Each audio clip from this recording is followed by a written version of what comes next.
Mars media நேயர்களுக்கும் அன்பர்களுக்கும் இந்த நாள் இனிய நாளாக அமைய எல்லாம் வல்ல இறைவனை பிரார்த்திக்கின்றோம். இந்த சேனல் உங்களுக்கு பிடிச்சிருந்தா மறக்காம சப்ஸ்கிரைப் பண்ணுங்க, ஷேர் பண்ணுங்க, லைக் பண்ணுங்க, கமெண்ட் பண்ணுங்க. எனதுமே விருச்சிக ராசி அன்பர்களே, இந்த அருமையான பதிவில் நம்ம என்ன பார்க்க போறோம் அப்படின்னா 2025 ஆண்டு ஏப்ரல் மாத ராசி பலன். இந்த ஏப்ரல் மாதம் ஏற்றம் தரும் மாதமா, மாற்றம் தரும் மாதமா, என்னென்னலாம் பண்ணா ரொம்ப விசேஷம், பரிகாரமா என்ன பண்ணினா ரொம்ப விசேஷம், இந்த மாதம் ஒரு ஸ்லோகம் சொன்னால் ரொம்ப விசேஷமா இருக்குமே, அது என்ன ஸ்லோகம், அதெல்லாம் பற்றி இப்போ நம்ம டீட்டெயில்டாக பார்க்க போகிறோம். ஃபர்ஸ்ட் ஆஃப் ஆல், அஷ்டமாதிபதியும் லாபாதிபதியுமான புத பகவான் உங்களுக்கு 4ஆம் இடத்துல சுகஸ்தானம் என்று அழைக்கப்படக்கூடிய கேந்திரஸ்தானத்தில் இருக்கார். ஸோ பொன் பொருள் ஆடை ஆபரணம் இதெல்லாம் வரத்துக்கு வாய்ப்புகள் இருக்குது. உறவினர்கள் ஆதரவாக இருப்பாங்க. வெளியூர் அல்லது வெளிநாட்டு பயணங்கள் உங்களுக்கு அற்புதமாக நிகழும். சில நேரங்களில் சில முன்னேற்றங்கள் கண்டிப்பாக வந்து சேரும். தொழில் வியாபாரத்தில் லாபம், அதேமாரி உத்தியோகத்தில் நீங்கள் எதிர்பார்த்த சில சலுகைகள் இதெல்லாம் கிடைக்கிறதுக்கு நிறைய வாய்ப்புகள் இருக்குங்க. 10/4/2025 முதல் இந்த புத பகவான் 5ஆம் இடமாகிய பஞ்சமஸ்தானத்துக்கு வந்துடுறார். சரி, 5ஆம் இடம் பரவாயில்லை அப்படின்னாலும் நீச்சம் அடைகிறார். பலம் இல்லை அப்படிங்கும்போது குழந்தைகள் விஷயத்தில் கொஞ்சம் கவனமாக இருக்கணும். குழந்தைகளும் உங்களோட மேற்பார்வையிலே வச்சுக்கிறது நல்லது. ஆன்மீக பயணங்கள் ஓரளவுக்கு உங்களுக்கு அற்புதமாக இருக்கும். அதன் மூலமாகவே உங்கள் மனதில் இருந்து வந்த குழப்பங்களுக்கு விடை கிடைக்கும். அடுத்தபடியாக 30/4/2025 முதல் இந்த புத பகவான் பகிர்ந்து ரோகஸ்தானம் என்று அழைக்கப்படக்கூடிய 6ஆம் இடத்துக்கு வந்துடுறார். கொஞ்சம் பரபரப்பாக இருக்கக்கூடிய ஒரு சூழல் உத்தியோகத்தில் தொழில் வியாபாரத்துலலாம் இருக்கும். இருந்தாலும் சூரியனோட இணைந்து புதாதித்ய யோகம் பெறுவதால் கல்வி பயிலும் மாணவ மாணவிகள் கல்வியில் அற்புதமான ஒரு முன்னேற்றத்தை காண்பார்கள். பஞ்சமஸ்தானம் என்று அழைக்கப்படக்கூடிய 5ஆம் இடத்துல 7/12 கூடிய அதிபதி சுக்கிர பகவான் வக்ரகதியில் இருக்கார், உச்சமடைந்து. அதே சமயம் ராகு பகவான் இருக்கார். 3/4 கூடிய அதிபதி சனீஸ்வர பகவான் திருக்கணித பஞ்சாங்கப்படி வந்துட்டார். அடுத்து ஜீவனாதிபதி சூரிய பகவான். இது எல்லாம் 4 கிரகமும் உட்கார்ந்துட்டு இருக்கு ஒரே இடத்துல, 5ஆம் இடத்துல. ஸோ உங்களுக்கு சில நேரங்களில் மனசில் குழப்பம் இருக்கும், சில நேரங்களில் தெளிவு இருக்கும், சில நேரங்களில் குழப்பம் இருக்கும், சில நேரங்கள் இப்படி தான் இருக்கும். ஆனால் ராகு பகவான் ஓரளவுக்கு உங்களுக்கு ஹெல்ப் பண்ணுவார். அதே சமயம் சனீஸ்வர பகவானும் ஓரளவுக்கு உங்களுக்கு ஒரு முன்னேற்றத்தை கொடுப்பார்.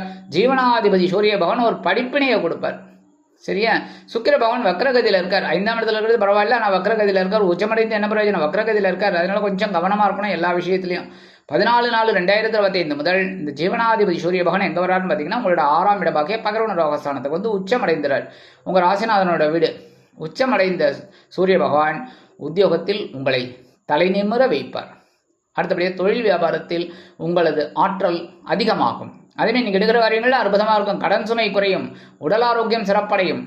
ஒவ்வொரு விஷயத்திலையும் நீங்கள் தெளிவாக செயல்படுவீங்க. ஏன்னா உச்சமடைந்த சூரிய பகவான் அற்புதமான ஒரு முன்னேற்றத்தை கண்டிப்பாக கொடுப்பார். அடுத்தபடியாக 17/4/2025 முதல் 7/12 கூடிய அதிபதி சுக்கிர பகவான் வக்ர நிவர்த்தி அடைகிறார். இந்த உச்ச சுக்கிரன் வக்ர நிவர்த்தி அடைகிறது ரொம்ப விசேஷம். இப்போ உங்களுக்கு சுபகாரிய நிகழ்ச்சிகளில் கலந்து கொள்ள அழைப்புகள் தேடி வரும். வாழ்க்கை துணை ஆதரவாக இருப்பார். வாழ்க்கை துணையின் உடல் ஆரோக்கியம் சிறப்படையும். எதிர்பாராத சில சுப செலவுகள் வந்து சேரலாம். 26/4/2025 முதல் இந்த ராகு பகவான் சுகஸ்தானம் என்று அழைக்கப்படக்கூடிய 4ஆம் இடத்துக்கு வந்துடுவார். 4ஆம் இடம் அப்படின்னாலே பரவாயில்லை, ஆனால் வெளியூர் அல்லது வெளிநாட்டு பயணங்கள் உங்களுக்கு திடீரென அமையலாம். அதனால உங்களோட வாழ்க்கை தரம் உயரும். அதேமாரி வீடு, மனை, வாகனம், சொத்து சேர்க்கை இதெல்லாம் வரத்துக்கு வாய்ப்புகள் இருக்குது. ஏன்னா பிரம்மாண்டமான யோகக்காரகன் 4ஆம் இடத்துல அவர் வந்து இந்த கேந்திரஸ்தானத்தில் வந்தாலே ரொம்ப விசேஷம். சூப்பரான ஒரு நாள் இதெல்லாம் கிடைக்கும் உங்களுக்கு. அடுத்தபடியாக 1/6 கூடிய அதிபதி, அதாவது உங்கள் ராசிநாதனம் பகிர்ந்து ரோகாதிபதியுமான செவ்வாய் பகவான் அஷ்டம ராசியில் இருக்கார். கொஞ்சம் கஷ்டம்தான். கரெக்டாக உடல் ஆரோக்கியம் கொஞ்சம் அப்படி இப்படி இருக்குது. ஒரு நாள் போல் ஒரு நாள் இல்லை. அதேமாரி திடீர்னு ஏதோ ஒன்று இழந்துட்ட மாதிரி இருக்குது. கொஞ்சம் பிரச்சனைகள் இருக்குது. அதேமாதிரி உத்தியோகத்தில் கொஞ்சம் பிரச்சனைகள், தொழில் வியாபாரத்தில் கொஞ்சம் பிரச்சனைகள் இருந்தாலும் சமாளின்னு போயிட்டு இருக்கீங்க. 7/4/2025 முதல் இந்த செவ்வாய் பகவான் அஷ்டமராசியை விட்டு விலகிறது ரொம்ப நல்லது. ஆனால் பாக்கியஸ்தானத்துக்கு வரார். சரி, பாக்கியஸ்தானம் அப்படிங்கிறது பரவாயில்லைன்னா அங்கே நீச்சமடைகிறார். செவ்வாய் பகவானுக்கு கடகராசி நீச்சம். ஆனால் நீச்சம் அடைந்த செவ்வாய் பகவான் பாக்கியஸ்தானத்தில் இருக்கார். அப்படிங்கும்போது கொஞ்சம் தந்தை வழி உறவினர்கள் இவங்களெல்லாம் கொஞ்சம் அனுசரித்து போகிறது நல்லது. தந்தையாரின் உடல் ஆரோக்கியத்தில் சிறப்பக்கறை எடுத்துக்கொள்ளுங்கள். இந்த பித்ருவார்ஜித சொத்துக்கள் உங்கள் கைக்கு வரதுக்கு கொஞ்சம் காலதாமதம் ஆகலாம். அதேமாரி உடன்பிறப்புகள், மூத்த உடன்பிறப்புகள் உங்கள் விஷயத்தில் கொஞ்சம் அனாவசியமான பேச்சுக்களெல்லாம் பேசுவாங்க. அவங்களெல்லாம் நீங்கள் கொஞ்சம் அனுசரித்து போகிறது நல்லதுங்க. இருந்தாலும் 3ஆம் பார்வை உங்களோட லாபஸ்தானத்தை பார்க்குற ஓரளவுக்கு லாபங்கள் வரும்னாலும் கடுமையாக பாடுபடுற மாதிரி தான் இருக்கும். அடுத்தபடியாக 7ஆம் பார்வை உங்களோட சகாயஸ்தானத்தை பார்க்குறாரு. என்னென்ன முயற்சிகளை மேற்கொண்டால் வெற்றி. அடுத்தபடியாக 8ஆம் பார்வையாக உங்களோட சுகஸ்தானத்தை பார்க்குறாரு. சுகஸ்தானம் அப்படிங்கும்போது உடல் ஆரோக்கியத்தில் கவனமாக இருக்கணும். சரியா?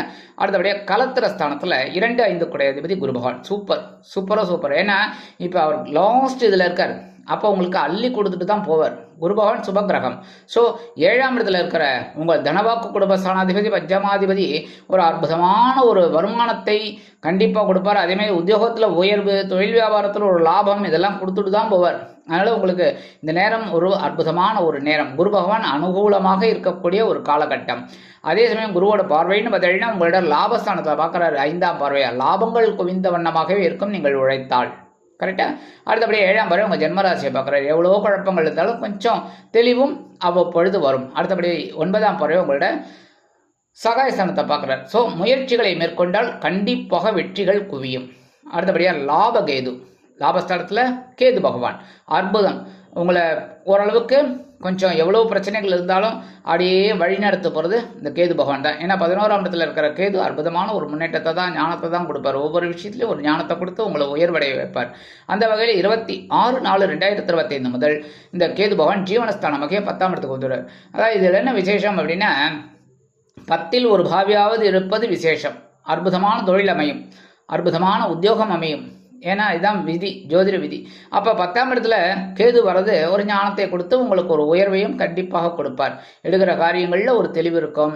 ஒவ்வொரு முயற்சியிலும் உங்களுக்கு ஒரு பொன்னான ஒரு வாழ்க்கை கண்டிப்பாக அமையும். உத்தியோகத்தில், தொழில் வியாபாரத்தில் உங்களுடைய ஜீவனத்தை விருத்தியடைய வைப்பார்.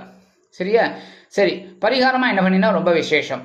முருகப்பெருமான் வழிபாடு கண்டிப்பாக பண்ணி ஆகணும். ஏன்னா முருகப்பெருமான் இந்த செவ்வாய் பகவான் நீச்சமடைந்திருக்கிறார். அப்படிங்கும்போது முருகப்பெருமானுக்கு செவ்வாய்க்கிழமைகளில் நெய் தீபம் ஏற்றி செவ்வரளி மாலை இட்டு வழிபாடு செய்து வாருங்கள். கண்டிப்பாக நீங்கள் நினைத்த காரியங்கள் அற்புதமாக நிறைவேறும். அடுத்தபடியாக சனீஸ்வர பகவான் ஆயுள்காரகன் என்று அழைக்கப்படக்கூடிய சனீஸ்வர பகவானுக்கு சனிக்கிழமைகளில் எல் தீபம் ஏற்றி சனி பகவான் காயத்ரி ஓம் காகத் வஜாய் வித்மகே கட்கஹஸ்தாய தீமிகு தன்னோ மந்த பிரச்சோதயாத் 11 தடவை இல்லைன்னா 27 தடவை சொல்லிட்டு நீங்கள் அந்த சனீஸ்வர பகவானுக்கு எல் தீபம் ஏற்றி 9 முறை சுற்றிவிட்டு வாருங்கள் நவகிரகங்களை.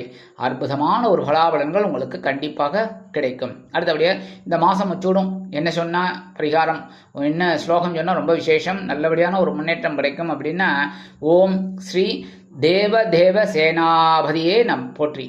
ஓம் தேவ சேனாபதியே போற்றி. ஓம் தேவ சேனாபதியே போற்றி 108 தடவை சொல்லுங்க. அற்புதமான பலன்கள் உங்களுக்கு கண்டிப்பாக கிடைக்கும். உங்களது நீண்ட நாள் கோரிக்கைகள் நிறைவேறும், நீண்ட நாள் பிரார்த்தனைகள் நிறைவேறும். உத்தியோகத்தில் முன்னேற்றம், தொழில் வியாபாரத்தில் லாபம் கண்டிப்பாக வந்து சேரும். இல்லத்தில் மங்கள காரியங்கள் ஒலிக்கத் தொடங்கும். நீங்கள் எண்ணிய காரியங்கள் திட்டமிட்ட விதத்தில் திட்டமிட்டபடி நடக்கும். ஆக இந்த சிறு பரிகாரத்தை செய்வதன் மூலம் 2025ஆம் ஆண்டு ஏப்ரல் மாதம் ஏற்றம் தரும், மாற்றம் தரும், முன்னேற்றத்தை அள்ளித்தரும் மாதமாக அமையும் என்று கூறி விடைபெறுகிறேன். நன்றி, வணக்கம். மீண்டும் ஒரு அருமையான பதிவில் நான் உங்களை மனமகிழ்ச்சியோடு சந்திக்கிறேன். வாழ்த்துக்கள். வாழ்க வளமுடன். இந்த சேனல் உங்களுக்கு பிடிச்சிருந்தா மறக்காம சப்ஸ்கிரைப் பண்ணுங்க, லைக் பண்ணுங்க, ஷேர் பண்ணுங்க.